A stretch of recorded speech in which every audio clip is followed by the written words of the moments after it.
violência acadêmica, assassinato, baderna, balbúrdia. Sempre me disseram que a universidade era lugar de baderna. Olá, pessoas, criaturas da noite. Eu não tenho nome oficial pra vocês ainda e me sugeriram que eu devia ter um nome oficial pras pessoas que me acompanham. E me sugeriram criaturas da noite, o que eu gosto muito, eu acho bem fofinho. Mas a gente vai conversar sobre esse assunto e ter um nome oficial eventualmente. Mas enquanto nós não temos, estamos aqui hoje pra conversar sobre uma das cidades mais violentas da Idade Média. Uma cidade tão violenta que o índice de homicídios dessa cidade era cerca de 5 vezes maior do que o índice de homicídios do Brasil atual. Mas fala, nossa, mas era Idade Média, todo mundo é violento. não, calma. Essa cidade era violenta por um motivo muito específico. Aí você tá pensando guerra? Destruição? Você tá pensando em invasão? Não. A gente tá falando de universidade, que é o motivo da violência dessa cidade. A gente tá falando de Oxford.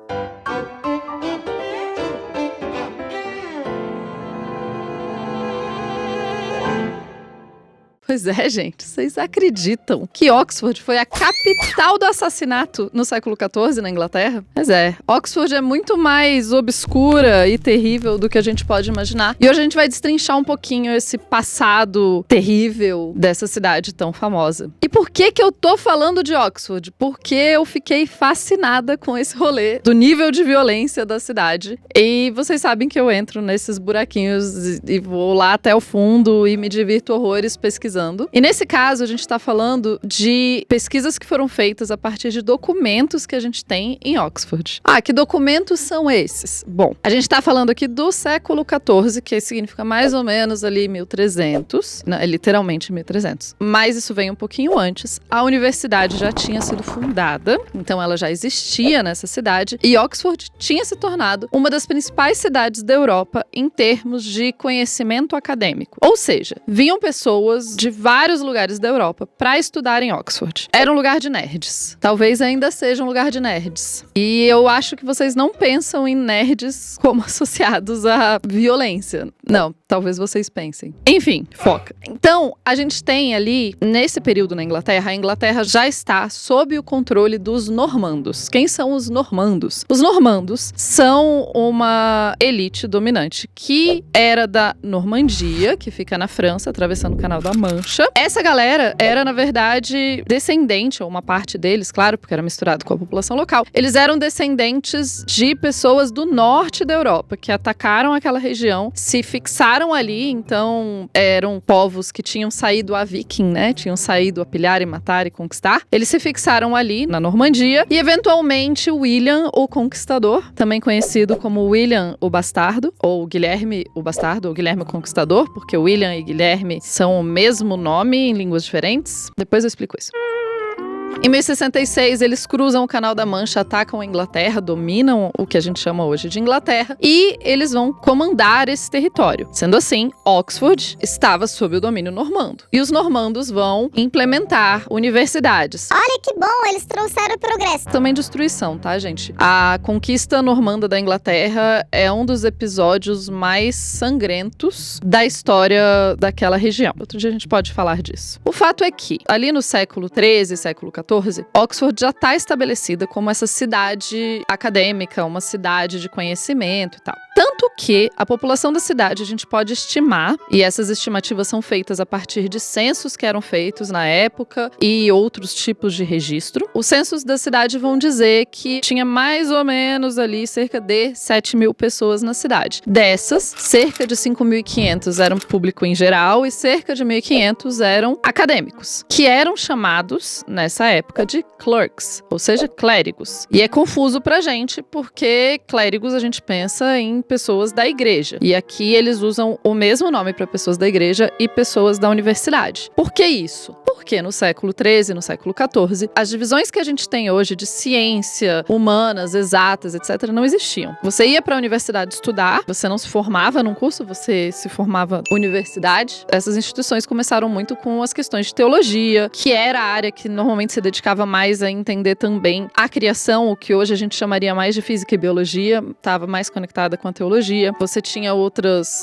o direito, enfim, os estudos, né, aconteciam ali nesse espaço. E as pessoas que estudavam lá e que davam aula lá tinham certos privilégios. E é por isso que a gente divide a população entre as pessoas normais, a cidade, e as pessoas da Beca. Inclusive, vários dos conflitos têm a ver com essa divisão entre normais e pessoas da Beca. Vou chamar eles de acadêmicos. E os acadêmicos, eles tinham privilégios. Por que eles tinham privilégios? Bom, eles tinham privilégios porque era considerado que eles tinham o mesmo tipo de privilégio do que os clérigos em geral da igreja. Então, os acadêmicos da universidade, eles só podiam ser julgados, por exemplo, pelos crimes que eles cometiam, por um tribunal que fosse feito por pessoas que eram acadêmicas também. Eles não estavam submetidos à justiça comum. Muito diferente, né, gente? Pois é, você ia pra universidade, você não estava mais submetido à justiça comum. Então, você vai criando ali uma sociedade que é quase que uma cidade dentro da cidade. Você tem a cidade em si e você tem a área mais onde estão os colleges, que é o nome dos prédios onde as pessoas moravam e também onde elas tinham aula. Esses prédios que estão mais conectados à universidade em si. Tudo isso pra gente ter uma base e entender um pouquinho sobre quem que estava lá. E quem são esses acadêmicos, né? Quem que tá indo pra Oxford estudar no final da Idade Média? Não hoje. Embora hoje tenha semelhança, a gente vai chegar nisso. Quem tá chegando lá, quem tá indo estudar lá, são especialmente pessoas da elite. Não é qualquer pessoa que conseguia acesso a esse espaço. Essas pessoas da elite, mais especificamente, são homens da elite. A gente não tem mulheres estudando na universidade nesse período. Esses homens vão para a universidade a partir mais ou menos dos seus 14 anos de idade. Uma pessoa no século 12, 13, 14, com 14, 15 anos, já era considerada uma pessoa independente o suficiente para fazer muita coisa. Então, era comum que as pessoas ficassem na universidade mais ou menos dos 14 aos 21, 22 anos, que era esse período que as pessoas estão estudando ali, né? Então, a gente tem, basicamente, uma cidade em que uma parcela considerável da população são jovens, homens de 14 a 21 anos, que estão no seu momento mais de ebulição de hormônios, etc, etc. Estão morando longe de casa, longe dos pais e sem grandes regras e coisas prendendo eles. Isso é importante pra gente chegar à capital das cidades mais sangrentas da história. Como que a gente sabe que Oxford era uma cidade violenta? Como que a gente sabe disso? Na Inglaterra, nessa época, como eu falei, tem os normandos comandando e tal, e eles têm uma estrutura de governo. Essa estrutura de governo significa que nas cidades existe uma pessoa que é o coroner. O coroner é a pessoa responsável por investigar os crimes e as mortes suspeitas. Hoje em dia, essa palavra coroner, ela é usada em inglês para se falar de médico legista. Só que na Idade Média ele não era um médico legista, ele era um oficial daquela província, ele era uma pessoa que era responsável por investigar os crimes. Ele também fazia mais ou menos o papel de legista, mas ele não era um médico legista. Então, qual que era o esquema? Uma pessoa foi embora desse mundo, certo? E daí fica o corpo do ser humano. Todas as vezes que isso acontecia, eles chamavam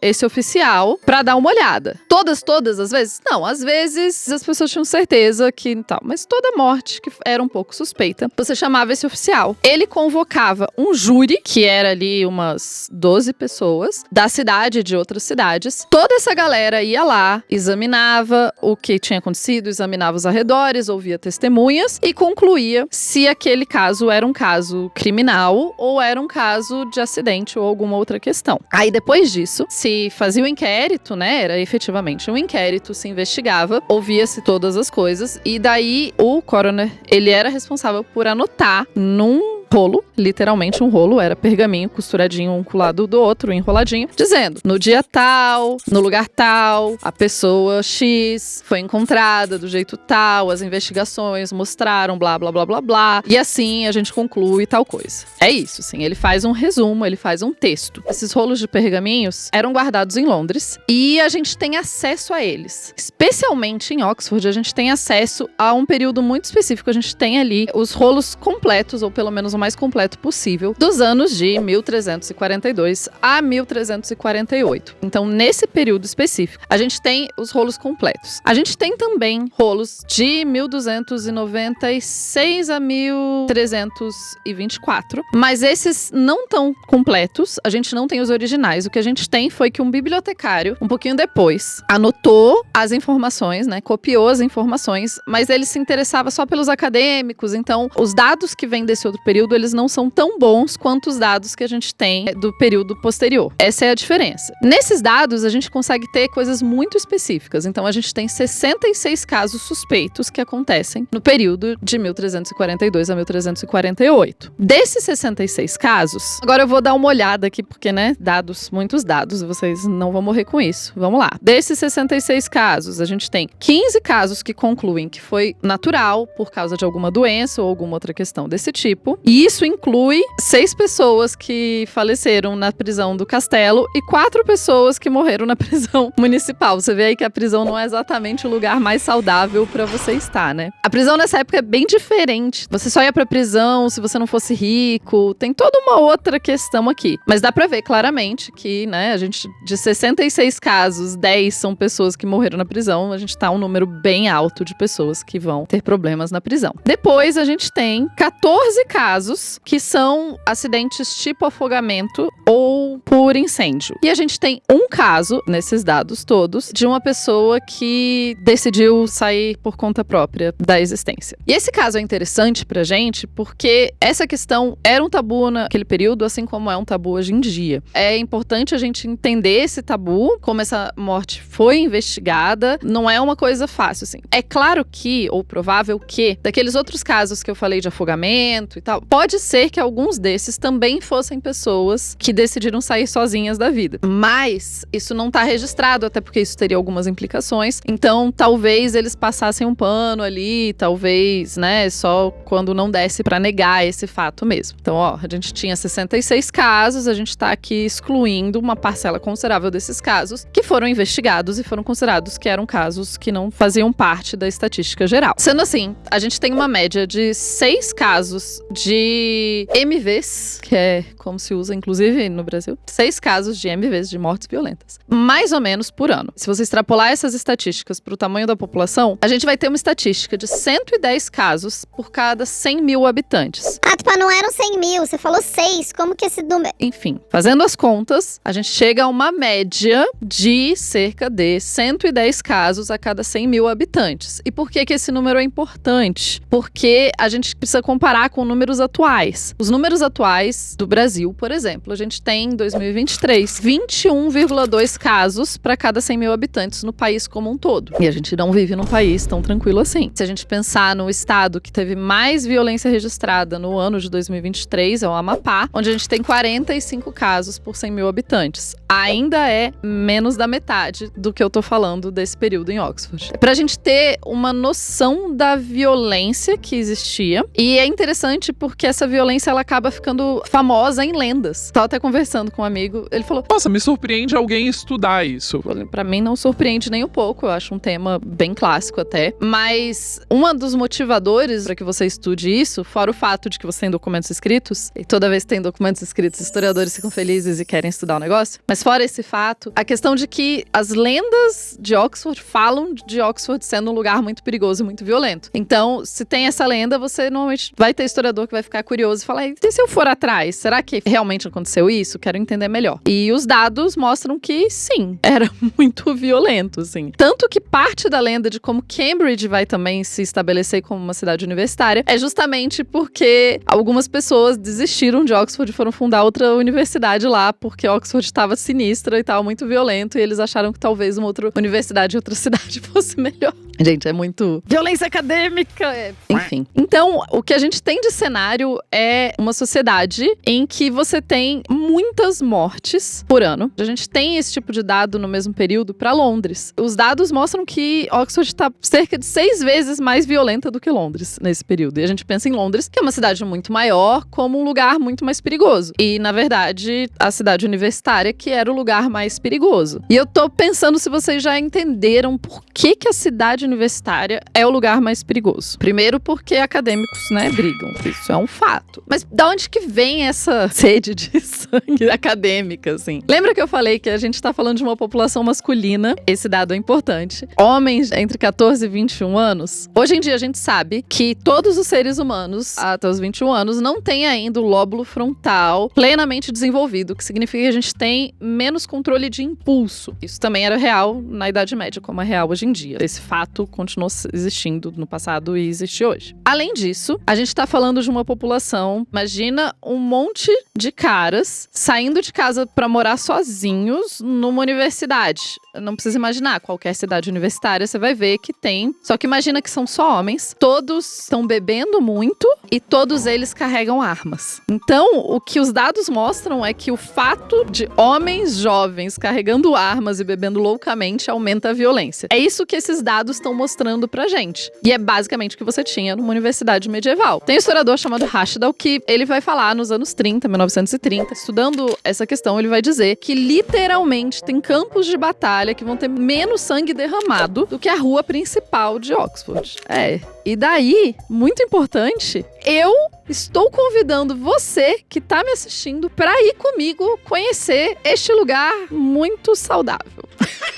Exatamente isso, gente. Em novembro, eu e a Pauline, que é a modista do Desterro, fomos convidadas pela Inclusive Travel, que é a agência de viagens que fez as viagens com os 3 elementos, vai fazer esse ano também. Nós organizamos uma viagem para visitar a Inglaterra. E ao visitar a Inglaterra, um dos lugares que a gente escolheu passar é a cidade de Oxford, onde a gente vai ter a oportunidade de conhecer essa cidade universitária tão antiga. A gente vai ter a oportunidade de conhecer a Bodleian, que é a biblioteca principal da universidade. A gente vai poder conhecer uma das salas de aula que existe desde o século XII, desde o começo da universidade, e que ainda é utilizada. Então a gente vai ter a possibilidade de ver esse lugar, além de conhecer, claro, as ruas sangrentas, não mais, né, dessa cidade universitária, que é uma das cidades universitárias mais icônicas do mundo. A viagem vai ser do dia 4 de novembro até o dia 14 ou 15 de novembro. Eu tenho que olhar isso direito. Mas aqui no link você tem todas as informações da nossa viagem. Você pode ir com a gente, você pode se juntar a nós. A gente vai ficar muito feliz se vocês forem, porque vai ser incrível poder compartilhar um roteiro que a gente fez com muito carinho e que inclui, pra mim, alguns dos lugares que eu levava todo mundo que ia me visitar enquanto eu morava por lá, enquanto fazia meu doutorado. Eu até fiquei meio emocionada quando eu vi o roteiro, porque é isso, ele é um roteiro muito pessoal e a gente vai conhecer Oxford, a gente vai conhecer o Museu Britânico, a gente vai conhecer o V&A, que é um museu com muitas peças e obras de arte. A gente vai no Canal da Mancha, falei pra vocês dos normandos,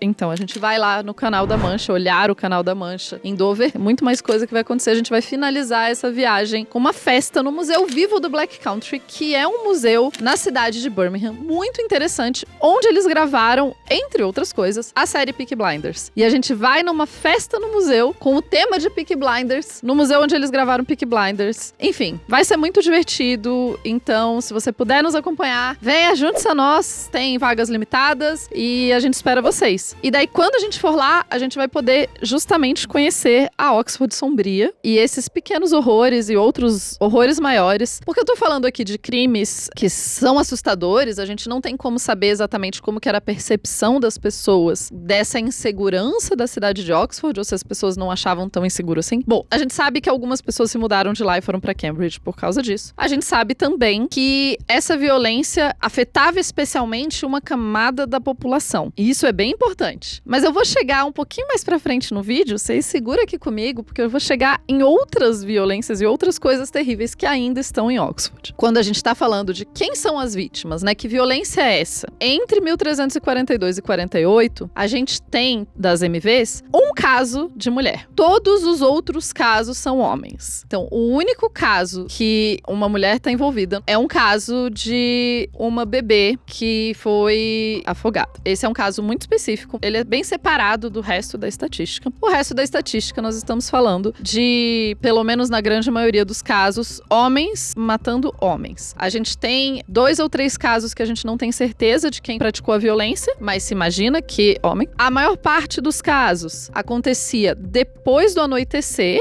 então a gente tá falando, né, questões mais perigosas a partir da hora que a galera tá mais nos bares. escolares e, curiosamente, nos meses acadêmicos. Ou seja, quando estava tendo aula, era o período que tinha mais violência. O que faz muito sentido, uma vez que a gente está considerando que essa violência era muito mais ligada aos acadêmicos. Sabe a trend da internet de Dark Academia? Eu vou me vestir de academia dark, um pouquinho gótico e tal. E daí você pensa em Oxford, você fala, nossa, epítome do Dark Academia, porque a galera lá se veste e tal. Na verdade, a epítome do Dark Academia por várias outras questões. Olha só, você nunca imaginou que era tão real essa trend da academia obscura e assustadora, né? Então, o que a gente sabe desses casos de violência, muitas vezes eles estavam relacionados a guerras do que a gente chama de grupos do Sul e do Norte. Quem são esses grupos do Sul e do Norte? São escoceses contra pessoas do país de Gales e pessoas da Irlanda. O problema é que, embora a gente tenha tido, sim, essas brigas por causa do Sul e do Norte, a gente também tem casos que não são necessariamente brigas do Sul e do Norte. Então, não dá pra dizer que todas as tretas desse período em Oxford eram essas brigas. Existem outras tretas e a gente sabe também que boa parte desses casos, 1 em cada 4 desses casos, foram perpetrados por grupos de pessoas. E esses grupos, eles se conheciam, o que traz de novo uma nova camada de que era grupos de pessoas bêbadas brigando com outros grupos de pessoas bêbadas. A gente sabe disso também porque vários dos casos estão anotados que aconteceram de noite em pubs ou em tavernas. Outro aspecto bem interessante, poucos desses casos são premeditados, assim, né? Eu tô falando muito homens e tal. Poxa, Tupá, você tá me dizendo que não existia violência contra a mulher na Idade Média em Oxford?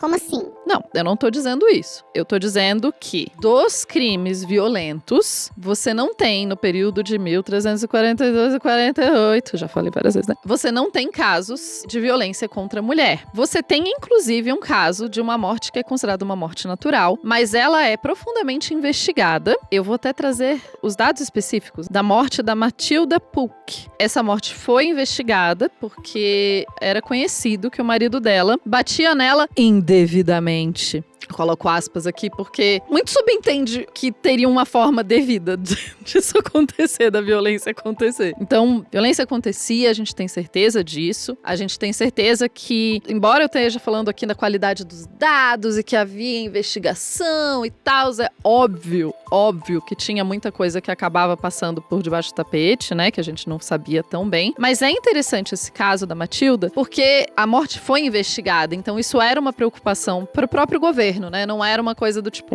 deixa lá, tanto faz. não, poxa, essa pessoa aqui, ela já vivia uma situação que não era muito legal, então a gente precisa investigar o que aconteceu aqui. Essa questão das investigações, eu vou puxar uma outra linha aqui que é importante. Lembra que eu falei que o tal do coroner, o cara que investigava, o oficial de investigação, que ele era subordinado à coroa, certo? E que ele estava lá para investigar. E daí você pensa, então o objetivo dele era manter a paz, era conseguir justiça. Não era. O objetivo dele era garantir os direitos da coroa. Eram os direitos da população. Não, os direitos da coroa. Porque se você cometia um crime, os seus bens, eles eram apreendidos pra coroa. Então, precisava ter uma pessoa lá pra apreender os bens das pessoas. Ou se você morria, pra quem que ia o dinheiro que você tinha ali e tal. Precisava ter alguém ali. Ele também cuidava da questão da justiça, mas isso daí era uma questão um pouquinho depois. O primeiro parte importante era garantir que a coroa tivesse os seus bens e os seus direitos respeitados. É uma lógica muito diferente e ao mesmo tempo não tão diferente assim, né? Mas é interessante pensar que o sistema de justiça e a pessoa que está investigando os crimes, ela não está interessada em justiça, ela está mais interessada em garantir os direitos do governo. Não são os direitos da população. Qualquer coincidência com questões atuais não são tão coincidências assim. Além disso, né, eu falei, tinham violências e questões que acabavam passando batido e que não participavam tanto dessas investigações. Como que a gente sabia que um crime tinha acontecido nessa época? Era muito importante que, assim que você visse um crime sendo cometido, você gritasse. Você fala, Tupá, isso era, tipo, sei lá, hoje em dia a gente também grita, mais ou menos, né? Porque dependendo, você não quer ser vítima do crime também. Mas isso não era só uma questão do tipo, é importante que você faça. Não, estava na lei. Pela lei, a partir de 1285, qualquer pessoa que fosse subordinado do rei da Inglaterra e tivesse ali ali e presenciasse um crime, tinha a obrigação de gritar e fazer barulho. Isso era conhecido como a lei de hue and cry. Hue, literalmente, mas é isso. Era a sua obrigação como cidadão gritar e fazer barulho e tentar resolver a questão. Por quê? Porque não tinha polícia, gente. Não existia polícia, não existia soldados da polícia lá pra resolver as questões. Então, quem era responsável por resolver crimes era a própria população. E essa era a forma que a lei funcionava. Talvez não seja a melhor das formas? Talvez. Não é só talvez, é com certeza. A gente tem um caso, por exemplo, de uma pessoa que morreu porque foi gritar e ajudar. E a gente tem mais casos, mas esse caso específico aqui é interessante. Certo dia, um tal de Luiz, que era do norte do país de Gales, um acadêmico, e um tal de Davi Obwen, também do país de Gales, e outros cujos nomes são desconhecidos, então na investigação eles não conseguiram descobrir exatamente. Eles estavam numa rua chamada School Street, deve existir ainda, porque essas cidades adoram manter as ruas. Era mais ou menos a hora do toque de recolher, então os estudantes eles tinham um toque de recolher, tinha uma hora que eles tinham que ir pra casa, e outras duas pessoas, eles encontraram outros dois caras, o William e outro cara, eles tentaram passar pela rua que o Luiz estava com os amigos dele, e o Luiz e os amigos dele impediram eles e começaram a bater neles. Imediatamente começaram a gritar, porque olha, tem uma galera tretando ali naquela rua, começa a gritar pra impedir que crimes aconteçam, certo? Quando o tal do William ouviu os gritos, ele tava na casa dele, nos seus aposentos. Ele tava no quarto dele de boa. E ele ouviu os gritos dos amigos dele sendo atacados pelo Luiz e pelo Davi. E por outras pessoas que a gente não sabe quem era. Então, ele pega um bastão e sai pra ajudar os amigos dele. É muito bom esse sistema de justiça, né? Tipo, tem um crime acontecendo, pega o seu bastão e corre pra rua pra bater junto. É isso. Só que, infelizmente, nesse caso, os tais malfeitores espancaram o William e ele faleceu. E eles anotam importantemente que o William recebeu todos os últimos sacramentos conforme manda a igreja, então não foi tão ruim. Quer dizer, foi. Mas vocês veem o perigo do coisa? Você vai se meter na treta, porque por lei você tem que se meter na treta, embora nem todo mundo tá se metendo na treta. Se meteu provavelmente porque era amigo dele. E daí, no processo, você acaba indo de arrasta também. Ele foi de arrasta justamente por isso. E eu tô trazendo esses casos baseada em duas coisas. Em alguns artigos, mas especialmente baseado num projeto da Universidade de Cambridge. Eu não sei quanto shade tem aí, né? A Universidade de Cambridge, tipo... A gente vai fazer aqui um mapa de assassinatos de Oxford. E de Cambridge? Não tem. Só tem de Oxford. Né? Enfim, tem uma certa rivalidade aí. O fato é que a Universidade de Cambridge lançou um site muito legal chamado Medieval Murder Maps. Então, mapas medievais de assassinatos. É um site que você consegue entrar e eles fizeram um estudo muito aprofundado de cartografia. Eles juntaram os estudos de cartografia com esses documentos que a gente tem e criaram um mapa onde você consegue clicar na rua e ver o que aconteceu. E daí tem uma referência certinha pro documento. Isso tem pra 3 cidades, Oxford, Londres e York. Recomendo demais entrar lá, tá tudo em inglês, mas é bem legal de poder acessar no mapa e tal. E daí lá eles usam esses documentos que eu tô falando aqui. Lembra que eu falei dos documentos mais antigos? A gente tem um pouco pior, porque foi um bibliotecário que copiou e tal, e copiou mais os que eram relacionados à universidade e tal. Nesses documentos mais antigos, a gente tem alguns casos relacionados a mulheres. Eu tava falando da questão de gênero, né? A gente tem uma mulher que foi de arrasta por conta do marido que fez com que ela deixasse a vida. E a gente tem um caso específico relacionado a uma mulher da vida. E só tem um caso, o que é curioso e interessante, porque como a gente tem muitos outros casos, é interessante saber que só tem um caso relacionado a uma mulher da vida. É um caso de abril de 1299, é o assassinato da Marjorie de Hereford pelo seu acadêmico cliente que a assassinou quando ela pediu o pagamento pelos serviços prestados. Além disso, tem um caso de um marido também, isso um pouquinho depois, e esses são os casos relacionados com mulheres. Então, pra mim é fascinante entender como que esses casos acontecem. Os dados que a gente tem, as anotações, elas incluem alguns detalhes, inclusive detalhes sobre o tipo... É quase uma autópsia, que não é bem uma autópsia porque não existia muito autópsia, mas tem anotações do que eles encontraram nos corpos. E daí a gente tem, por exemplo, um caso que eu vou pegar aqui também, que eu achei muito legal. Achei muito legal. Muito interessante. Achei muito interessante, melhor, né? Em 1º de março de 1298, um grupo de estudantes saiu nas ruas logo depois das 9 horas da noite, provavelmente depois da hora que era para eles estarem em casa, armados com arco e flechas, espadas, escudos, fundas e pedras. É isso, gente. Saiu a galera, uma turba de estudantes pelas ruas da cidade, atacando qualquer pessoa que não fosse acadêmica, tentando invadir casas, batendo basicamente em todos os leigos que eles conseguiam alcançar. Qualquer pessoa que eles achassem na rua naquele momento, eles atacavam. Eles, então, decidem atacar uma casa com escudo na mão, lembra, né? Eles estão atacando essa casa, tentando destruir a porta da casa e entrar. O dono da casa pega um arco e flecha e atira. E daí, o cara que tá sendo investigado, no caso, leva uma flechada no olho. Ele vai de arrasta, porque, né, é um pouco raro você sobreviver a esse tipo de questão. Mas esse não é considerado um crime, uma vez que ele que atacou a casa. Então, é bem interessante, gente. A maior parte das pessoas não chegou nem a ser investigado. Assim, é investigado, é violento, mas eles falam, não tem muito o que fazer, ninguém é julgado. E é interessante também que a gente tá falando, né, de pessoas de uma elite, né? A gente tá falando de crimes de elite pra elite. O pessoal acha, a maior parte dos crimes devia ser das pessoas mais pobres, tal. Não era, não.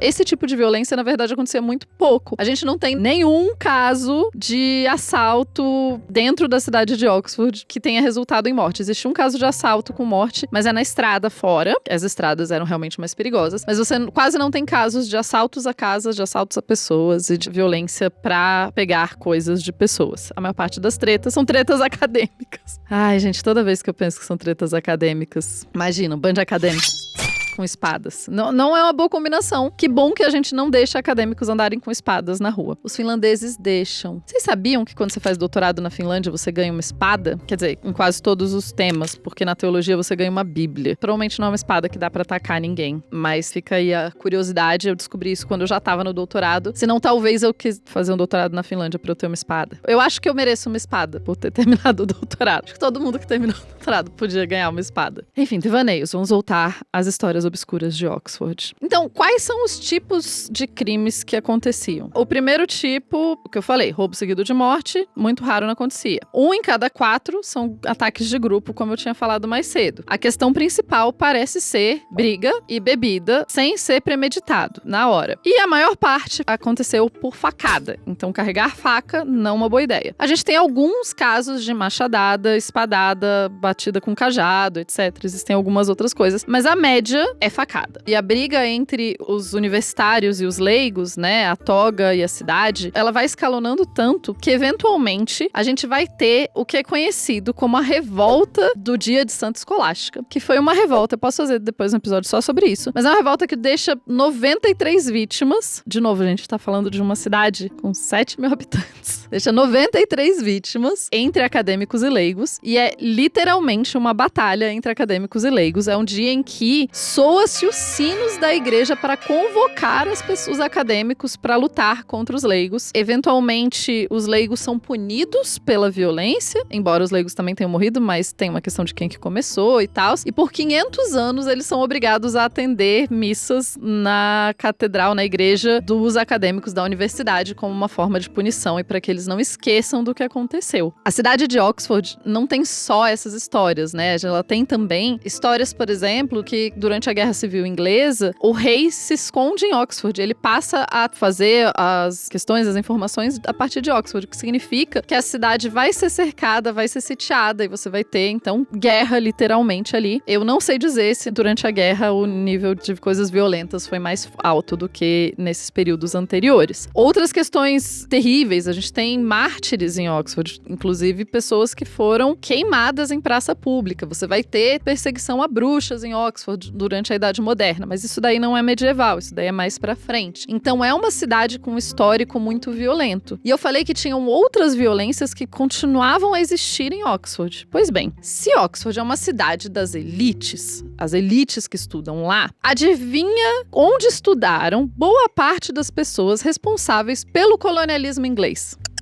Se você falou Oxford, Cambridge, você tá certo.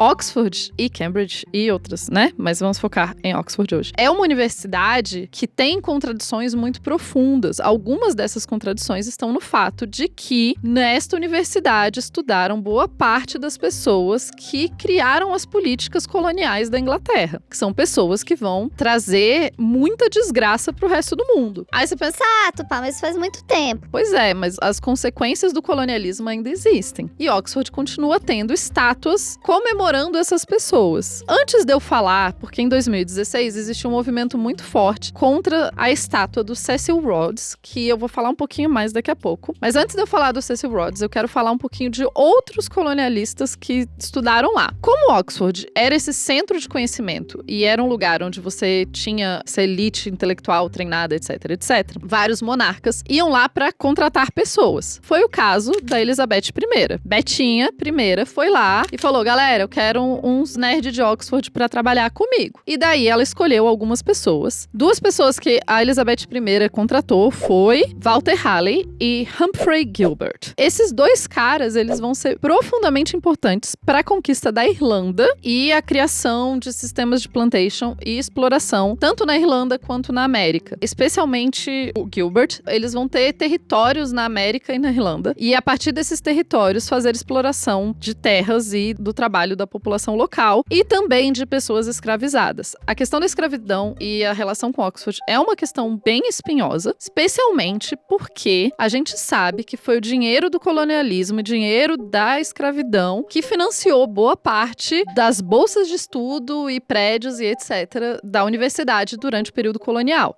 Tupá, não dá pra ter certeza. Realmente não dá pra ter certeza de tudo, porque a gente não tem os dados tão precisos antes de 1800 e tanto. Nem todo mundo anotava. Mas, vamos pensar aqui. As pessoas que estudavam em Oxford eram pessoas que tinham um grande poder na sociedade, e essas pessoas que tinham um grande poder na sociedade trabalharam ativamente para que o colonialismo inglês existisse. Várias dessas pessoas também faziam doações em dinheiro para que a universidade continuasse funcionando. Se a pessoa enriquece com o colonialismo e pega o dinheiro dela e doa para a universidade, literalmente o dinheiro do colonialismo está sendo utilizado para financiar a universidade. Essa é a parte menos óbvia. Mas existem partes mais óbvias. A gente sabe que alguns colleges de Oxford, de novo, college é o lugar que você mora / tem aulas. Alguns colleges de Oxford, mais especificamente o Wadham e o New College, eles investiram na Companhia dos Mares do Sul. O que era a Companhia dos Mares do Sul? Era uma companhia de comércio que recebeu um monopólio no tráfico de pessoas escravizadas nos mares do Sul em 1713. Então, assim, a gente tem a informação de que pelo menos 2 colleges da Universidade de Oxford investiram dinheiro e tinham uma companhia que tinha o monopólio do tráfico de escravizados. Não é só uma conexão indireta, a gente está falando de uma conexão muito direta, uma conexão que financia o processo. E a partir do momento que as pessoas que estudam na Universidade de Oxford são muito boas para fazer coisas colonialistas funcionarem, você vai ter o governo também financiando para que tenha mais funcionários coloniais vindo da Universidade de Oxford. E essa é a parte A. Tem a parte B. Porque o colonialismo, ele existe a partir também de justificativas ideológicas, de justificativas acadêmicas. O racismo e o colonialismo são conceitos que são desenvolvidos dentro do mundo acadêmico. E a Universidade de Oxford é uma das universidades fundamentais para desenvolver a ideia do fardo do homem branco. Vocês já ouviram a ideia do fardo do homem branco? Existe essa ideia que começou a ser capitaneada primeiro com a ideia de que os anglo-saxões e os saxões eram pessoas superiores às pessoas do resto do mundo. Então seria o fardo dos saxões e dos anglo-saxões, ou seja, dos britânicos, dominar os outros povos para levar para eles o desenvolvimento. Porque, tadinhos, eles não tinham desenvolvimento.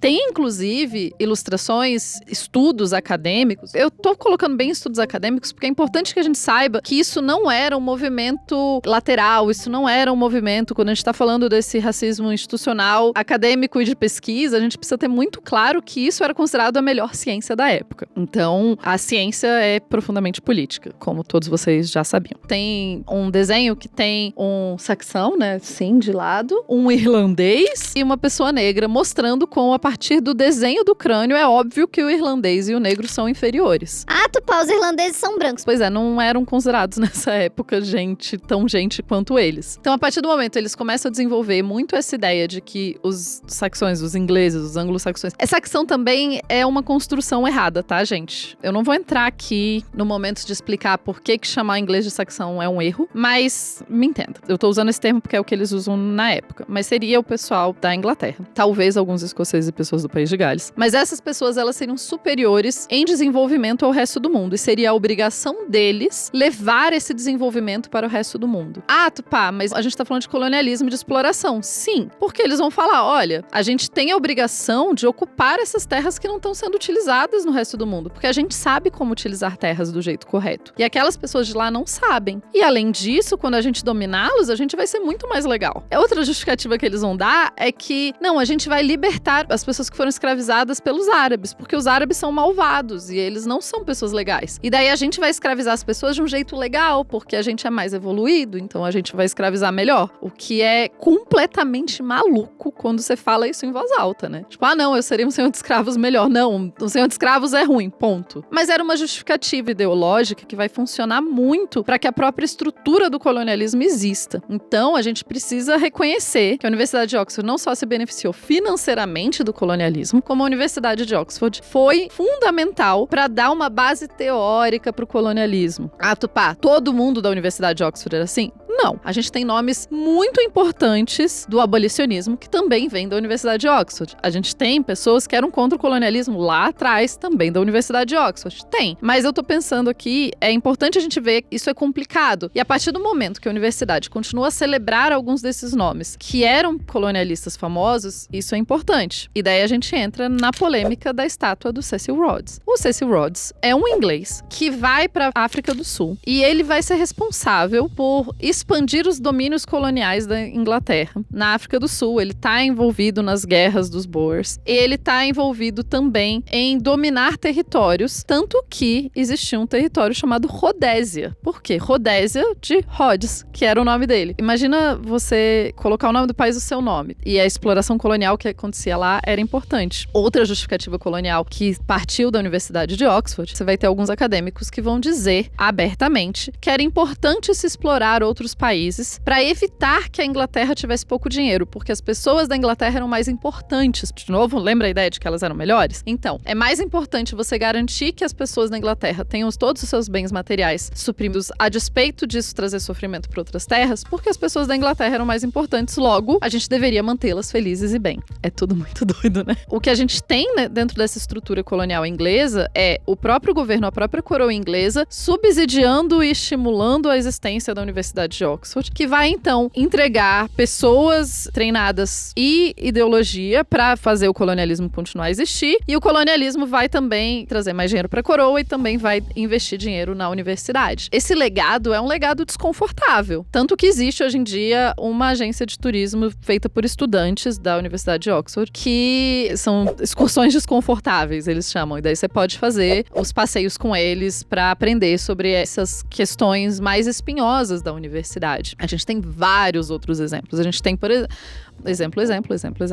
John Locke, famoso. Vocês com certeza já ouviram falar, pai do liberalismo, etc. Primeiro, era um defensor da escravidão, isso é importante. Outra questão importante é o fato de que são os escritos dele e as justificativas dele que vão ser utilizadas para destituir povos indígenas na América de suas terras ancestrais. Então, olha como são problemas que vão se espalhando, né? Uma trama que vai se espalhando. Então, como a própria forma de pensar do John Locke vai fazer com que os ingleses pensem em justificativa. Não tem, porque não é uma justificativa que se tenha, né? Mas assim, eles fingem que tem justificativa para dominar povos indígenas e para tirar as terras ancestrais desses povos indígenas na América. É muito bom que eu ia falar, nossa, pesei o clima, né? A pessoa acha que pesou o clima agora.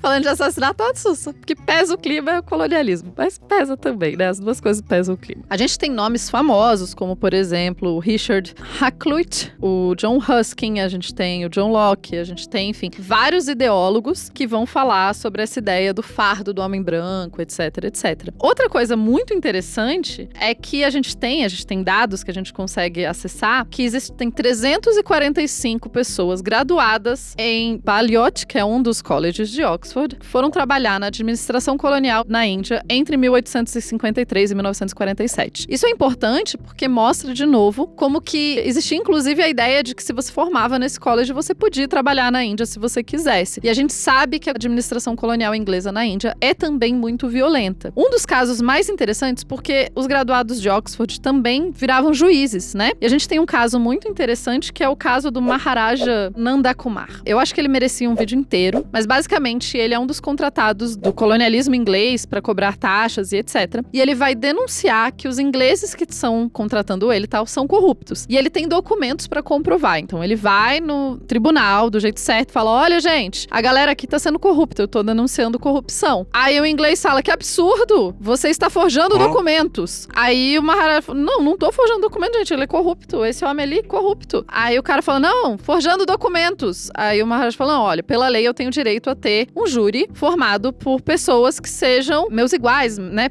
Aí eles falam: sim, você faz parte do domínio britânico, logo a gente vai fazer um júri só de britânicos, nenhum deles vai falar a sua língua, então quando você tentar explicar vai ter um intérprete que vai traduzir pra eles. O Nanda Kumar acaba sendo considerado culpado por forjar documentos e executado. E o juiz que gera de tudo isso também vem de Oxford. Esse é um dos primeiros casos que mostra bem como, se você era um dos subordinados dentro da hierarquia colonial inglesa, você não ouse questionar o inglês. Lembra, gente, ele tinha provas da corrupção do inglês e quem vai condenado é ele. Esse caso vai trazer uma certa questão, mas também vai mostrar para as pessoas da colônia que não vale a pena elas tentarem ir contra. De novo, e ele é um marajá, ele é um cara com dinheiro, tá? Ele não é um cara qualquer. A gente pode explorar qualquer dia esse caso aí um pouquinho mais. Pode ser que alguém esteja me ouvindo e pensando: mas Tupá, só porque a pessoa estudou num lugar não quer dizer que esse lugar é responsável pelas ideias dela. Concordo. Mas, ao mesmo tempo, a gente consegue ver que existe uma estrutura de trabalhos publicados, livros publicados, pesquisas que são aprovadas, etc, etc, durante o período colonial, que vão reforçar a ideia de que a colonização é correta e maravilhosa. E é muito espinhoso até hoje mexer com esses temas. Por quê? Porque até hoje você tem descendentes dessas pessoas, que eram pessoas ricas de elite, etc, que não gostam que se fale desse passado colonial da universidade. Nem entrei na experiência de pessoas não britânicas estudando lá, a forma como até hoje a universidade é organizada e várias outras tretas que talvez eu não queira gravar sobre. Mas o fato é que existe um legado muito complexo, um legado muito terrível e um legado muito violento, que não é só a parte de a capital do homicídio